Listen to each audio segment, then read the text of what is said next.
সকলকে শুভেচ্ছা। আপনারা সকলেই জানেন গতকাল মাগুরায় ধর্ষণ এবং ধর্ষণ পরবর্তী হত্যা চেষ্টায় যে শিশুটা হাসপাতালে কাটাচ্ছিল সে মারা গিয়েছে এবং আমরা মনে করি মাগুরায় রাফিয়ার যে ঘটনাটা সেটা 5 আগস্টের পর গণঅভ্যুত্থান পরবর্তী সময়ে আমাদের বাংলাদেশের যে আইন শৃঙ্খলা পরিস্থিতির অবনতি এবং জায়গায় জায়গায় যে আমরা নানান রকম নিপীড়ক হয়ে উঠতেছি, একজন আরেকজনের প্রতি যে নিপীড়ন করতেছে মানুষ এবং সেইটারই একটা ধারাবাহিকতা এবং নারীর প্রতি সেই যৌন হয়রানি যৌন নিপীড়ন ভয়াবহ রকম বেড়ে গেছে আরও বেশি এবং এটা যে নতুন না আমরাও জানি যে অব্যাহতভাবে নারীর উপরে নিপীড়ন এবং ধর্ষণের ঘটনাগুলো ঘটে যাচ্ছে।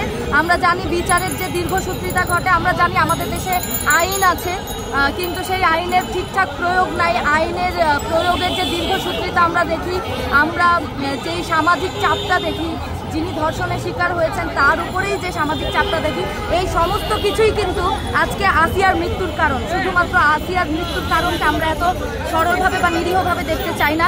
একই সাথে আমরা তনুর নাম উচ্চারণ করতে চাই, আমরা মুনিয়ার নাম উচ্চারণ করতে চাই। এই দেশে প্রত্যেকটা নারী যারা অন্যায়ভাবে নিপীড়নের শিকার হয়েছে, প্রত্যেকটা নারী যারা ধর্ষণের শিকার হয়েছে, ধর্ষণ পরবর্তী হত্যার শিকার হয়েছে, প্রত্যেকের হত্যার এবং ধর্ষণের বিচারের দাবিতে আমরা আজকে রাজু ভাস্কর্যে একত্রিত হয়েছি। আমরা এখানে একটি কফিন মিছিল করছি। আসিয়া, তনু, মুনিয়া সহ বাংলাদেশে ঘটে যাওয়া প্রত্যেকটা ধর্ষণ এবং যৌন নিপীড়নের ঘটনার অতি সত্বর আমরা একটা বিচার দেখতে চাই এবং এই বিচার প্রক্রিয়ার যে ত্রুটিগুলো আছে সেই ত্রুটিগুলো অতি সত্বর সমাধান দেখতে চাই।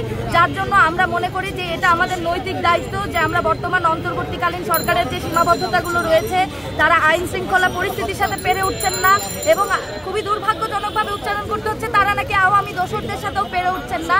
তারা কথায় কথায় আওয়ামী লীগের দোসরদেরকে অ্যাকিউজ করতে চান, কিন্তু তারা নিজেরা যদি একবার নিজেদের দায়টা নেন যে আইন শৃঙ্খলা পরিস্থিতির উন্নতি হলেই কিন্তু আমরা এই সমস্যার একটা দৃশ্যমান সমাধান দেখতে পারবো।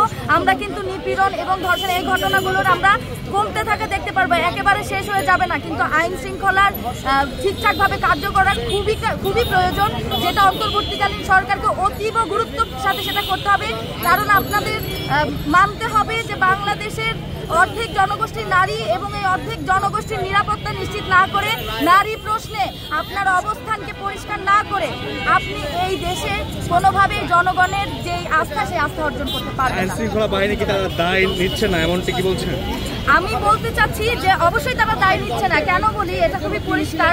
যখন আমাদের দেশে এরকম একটা অনাকাঙ্ক্ষিত ঘটনা ঘটে, জুলুম ঘটে, অন্যায় নিপীড়ন ঘটে, তখন আমাদের সরকারের অবস্থানটা কি বা তাদের প্রতিক্রিয়াটা কি সেটা দেখে কিন্তু আমরা বুঝতে পারি যে তারা দায় নিতে চায় কি যায় না। আপনারা দেখেছেন গত পরশুদিন ধর্ষণ বিরোধী যে আন্দোলন, সেই আন্দোলনে একটি শান্তিপূর্ণ স্মারকলিপি প্রদানের যেই কর্মসূচি, সেই কর্মসূচিতে পুলিশ বাধা দেয়, অতিরিক্ত বল প্রয়োগ করে, নির্যাতন নিপীড়ন করে এবং পরবর্তীতে মিথ্যা মামলা দিয়ে ছাত্র নেতাদেরকে এর উপর পুলিশেরা মিথ্যা মামলা দেয়। ফলত এখানে আমরা কি দেখতে পাচ্ছি, যদি অন্তর্বর্তীকালীন সরকার এটার দায় নিত তাহলে যারা ধর্ষণের বিচারের দাবিতে আন্দোলন করছে তাদের উপর চড়াও না হয়ে যারা ধর্ষণ এবং যৌন নিপীড়নের মতো ঘটনা ঘটাচ্ছে তাদেরকে আইনের আওতায় নিয়ে আসে।